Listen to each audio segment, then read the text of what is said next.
Bicara tentang masalah sakit, Nabi Ayub pun sakit. Bicara tentang masalah keluarga, Nabi Nuh pun istrinya durhaka dan anaknya durhaka. Bicara masalah rezeki, bagaimana sulitnya Nabi Muhammad SAW, bagaimana sulitnya Nabi Ayub, bagaimana sulitnya Nabi Nuh, bagaimana sulitnya Nabi Musa. Sesungguhnya dalam cerita kisah nabi-nabi itu Allah ingin mengatakan bahwa kalau kau dekat dengan aku, sakit, sulit, susah tetap ada. Jadi makna sesungguhnya hidup adalah wa ma khalaqatul jinna wal insa illa liya'budun. Ibadah. Ketika sakit, sakit itu pun ibadah. Ketika sedang morat-marit itu pun kalau karena Allah maka dia menjadi ibadah. Jangan kita pahami bahwa yang namanya ibadah itu hanya sholat tahajud, sholat witir, sholat duha. Yang namanya ibadah itu hanya baca Quran, baca tabarak, baca yasin, baca fatihah, banyak sholawat. Itulah ibadah. Tidak. Orang yang sakit pun ibadah.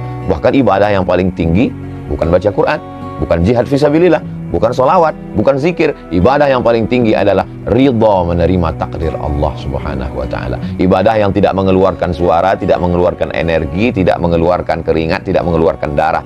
Ibadah yang dalam keadaan diam, ridha menerima takdir ketetapan Allah Subhanahu wa ta'ala. Kalau dipahami seperti ini, maka insya Allah kita tidak akan menyalah-nyalahkan Allah. Ketika rezeki kita diuji agak macet sedikit saja, kita tidak menyalahkan, ini dah gara-gara taubat ini. Coba kalau nggak taubat kemarin. Kesalahan berpikir membuat kita menjadi salah berbuat. Kesalahan berbuat, kesalahan bicara, kesalahan menarik kesimpulan berawal dari mempertuhankan hawa nafsu. Itulah yang disindir Allah dalam Al-Quran. Ittakhadha ilahahu hawahu. Ittakhadha menjadikan, ilahahu Tuhannya, hawahu hawa nafsunya dijadikan sebagai Tuhan. Faksusil qasoso, ceritakan tentang kisah-kisah itu. Kisah siapa? Kisah nabi-nabi itu. Supaya apa? La'allahum yatafakkarun, supaya berpikir, oh ternyata aku sekarang sedang sakit, Nabi pun ternyata juga sakit. Aku sekarang sedang agak macet sedikit rezeki, sesungguhnya supaya Allah mengajarkan bersyukur tentang lapangnya rezeki.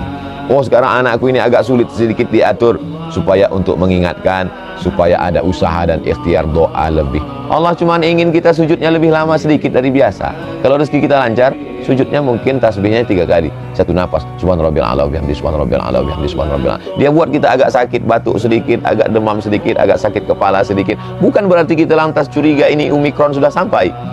Hanya saja sekedar supaya tasbih kita lebih banyak daripada biasanya, hati kita lebih khusyuk daripada biasanya, munajat kita lebih, bangun kita lebih awal daripada biasanya, duduk kita di masjid mungkin lebih lama daripada biasanya. Karena ceramah kadang tidak membentuk, tidak merubah ibadah, tapi ada sesuatu yang bisa merubah ibadah. Itulah tujuan Allah. Tapi puncak dari segalanya adalah supaya kita menjadi hamba Allah, bukan hamba yang lain.